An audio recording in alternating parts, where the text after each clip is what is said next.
नमस्कार, मैं हूं फैज आलम फैजी और स्वराज टाइम्स में आपका स्वागत है। जैसा कि आपको पता है कि केंद्र सरकार ने घोषणा की है कि 3 कृषि कानूनों को वो वापस लेने जा रही है। खुद प्रधानमंत्री नरेंद्र मोदी ने राष्ट्र को संबोधित करते हुए इस बात का ऐलान किया है।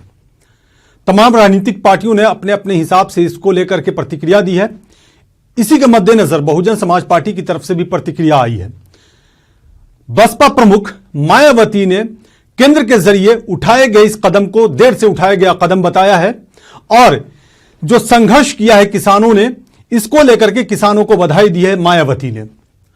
आपको तो पता ही है कि बीएसपी ने किसानों का भरपूर समर्थन किया है, जो पिछले तकरीबन 1 साल से किसान आंदोलन कर रहे थे। कृषि कानूनों को वापस लिए जाने की मांग लगातार बीएसपी की तरफ से भी की जाती रही है। अब जाकर के केंद्र सरकार ने यह घोषणा की है। अब जो शीतकालीन सत्र शुरू होने जा रहा है, उसी में इस प्रक्रिया को अपनाया जाएगा और जो ये बिल है इसे वापस लेने की प्रक्रिया को अमलीजामा पहनाया जाएगा। मायावती ने यह भी मांग की है कि जो एमएसपी है, दरअसल एमएसपी के मुद्दे पर अभी पेच फंसा हुआ है, चूंकि किसानों का कहना है कि एमएसपी को कानूनी गारंटी के दायरे में लाया जाए, इसलिए अभी यहां पेच फंसा हुआ है। किसानों ने यह भी कहा है, स्पष्ट कर दिया है कि वो अभी आंदोलन वापस नहीं लेने जा रहे हैं। राकेश टिकैत ने तो यहां तक कह दिया है कि 15 लाख का भी तो वादा किया गया था, क्या ये 15 लाख मिल गए? इसलिए भरोसा नहीं कर सकते, ये राकेश टिकैत ने कहा है। तो मायावती ने कहा है कि एमएसपी को कानूनी गारंटी के दायरे में लाया जाए और जो किसानों से संबंधित और दूसरे मुद्दे हैं उसका भी निराकरण किया जाना चाहिए। खास बात यह है कि तमाम राजनीतिक पार्टियों से हटते हुए मायावती ने एक बड़ी मांग की है केंद्र सरकार से किसानों के समर्थन में। मायावती ने कहा है कि इस आंदोलन के दौरान न जाने कितने किसान शहीद हो गए और जो शहीद हुए हैं किसान, उनके परिजनों को आर्थिक मदद दी जाए। साथ में मायावती ने यह भी मांग की है कि शहीद हुए किसानों के परिजनों के एक सदस्य को सरकारी नौकरी भी दी जाए। मायावती ने यह भी मांग की है कि अब अगर भविष्य में कोई कानून बनता है कृषि से संबंधित, तो इसमें किसानों की भागीदारी बहुत ही जरूरी है, चाहे वो केंद्र बनाए या राज्य बनाए। स्पष्ट कह दिया है मायावती ने।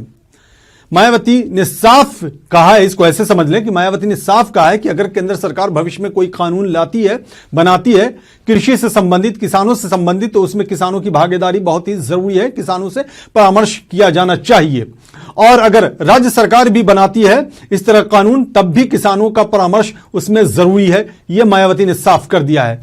तो मायावती ने एक तरह से इसका स्वागत भी किया है और दूसरी तरफ से अगर कहा जाए तो केंद्र की मोदी सरकार को निशाने पर भी लिया है मायावती ने।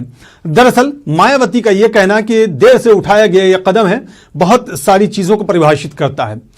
मायावती ने यह भी कह दिया है, यह भी आपको बता दूं कि अगर यह वक्त पर वापस लिया जाता, यानी कि जो आंदोलन इतना चला, लंबा चला, तकरीबन 1 साल तो चला ही होगा, आपको भी अंदाजा होगा, तो यह वक्त गुजरता नहीं और बहुत सारे जो झगड़े हुए, फसाद हुए, हंगामे हुए, वो सब खत्म हो जाते।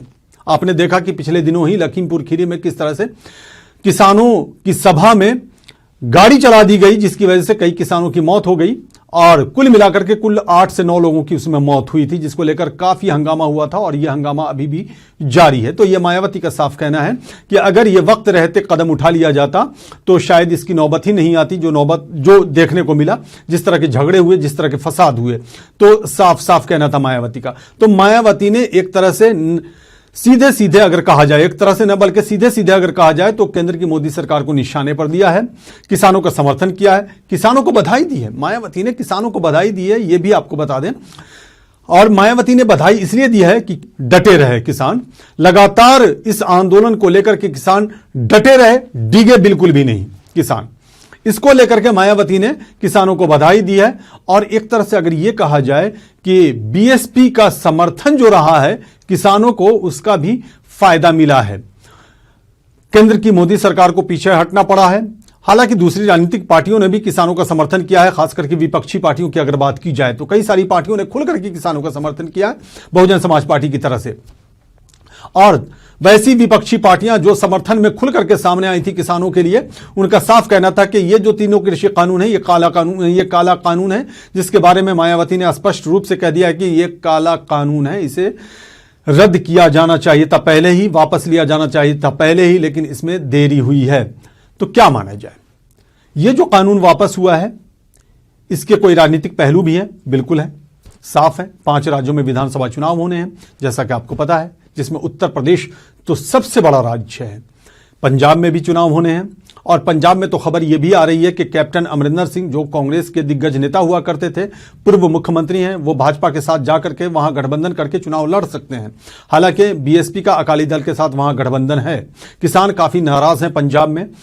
उत्तराखंड में भी चुनाव है, मणिपुर में भी, गोवा में भी चुनाव है। इसके अलावा जो अभी उपचुनाव हुए हैं उसमें देखा आपने कि हिमाचल प्रदेश में किस तरह से 4 की 4 सीटों पर कांग्रेस को जीत मिली थी, यानी कि बीजेपी को शिकस्त का सामना करना पड़ा था। और माना यह जा रहा है कि किसान आंदोलन की वजह से इस नतीजे पर असर पड़ा है।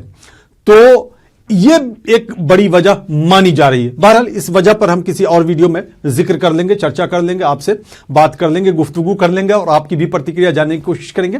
लेकिन अभी जो हम आपको बता रहे हैं वो सिर्फ ये बता रहे हैं कि मायावती की प्रतिक्रिया क्या रही है इस मुद्दे को लेकर के, यानी कि बहुजन समाज पार्टी की जो प्रतिक्रिया रही है, ऑफिशियल प्रतिक्रिया इसकी कही जा सकती है कि वो क्या रही है। तो मायावती ने साफ साफ कह दिया, जैसा कि हमने बता ही दिया है आपको, कि यह देर से उठाया गया कदम है, बहुत पहले उठा लिया जाना चाहिए। सबसे बड़ी बात है कि मायावती ने यह भी कहा है कि किसानों से जुड़े तमाम मुद्दों का समाधान निकाला जाना चाहिए, एमएसपी को कानूनी गारंटी के दायरे में लाना चाहिए। और यह भी मायावती ने कहा है कि जो किसान शहीद हुए उनके परिजनों को आर्थिक मदद देनी चाहिए, और परिजनों को, यानी कि जो शहीद किसान हैं उनके परिजनों के एक सदस्य को सरकारी नौकरी भी दी जानी चाहिए। और जो अहम एक और मांग की है मायावती ने, जिसका जिक्र हम कर ही चुके हैं लेकिन फिर से दोहरा दें, वो ये है कि अगर कोई कानून बनता है कृषि से संबंधित, किसानों से संबंधित, भविष्य में केंद्र बनाए या राज्य बनाए, तो इसमें किसानों का परामर्श जरूरी है, यानी किसानों की भागीदारी जरूरी है। चूंकि किसानों का यह इल्जाम रहा है इस मुद्दे को लेकर के, जो अभी कृषि कानून का झगड़ा चल रहा था, जिसको लेकर के विरोध प्रदर्शन लगातार किसान कर रहे थे। 3 बॉर्डर पे, दिल्ली एनसीआर के 3 बॉर्डर पर किसान डटे भी हुए थे। उसमें साफ कहना था कि उनसे कोई परामर्श नहीं लिया गया था। तो मायावती ने स्पष्ट कर दिया है कि वो किसानों के साथ हैं, शुरू से किसानों के साथ रही है। वो बहुजन समाज पार्टी शुरू से किसानों के साथ रही है, और इस कृषि कानून के मुद्दे पर किसानों का भरपूर सहयोग किया है बहुजन समाज पार्टी ने, और मायावती ने इसे काला कानून करार दिया है। देखना यह होगा कि इसका राजनीतिक पहलू क्या कुछ परिभाषित करता है भविष्य में, चूंकि चुनाव भी होने हैं। हम दूसरे वीडियो में दूसरे मुद्दों के साथ हाजिर होंगे आपके सामने। जब तक के लिए इजाजत दीजिए, नमस्कार।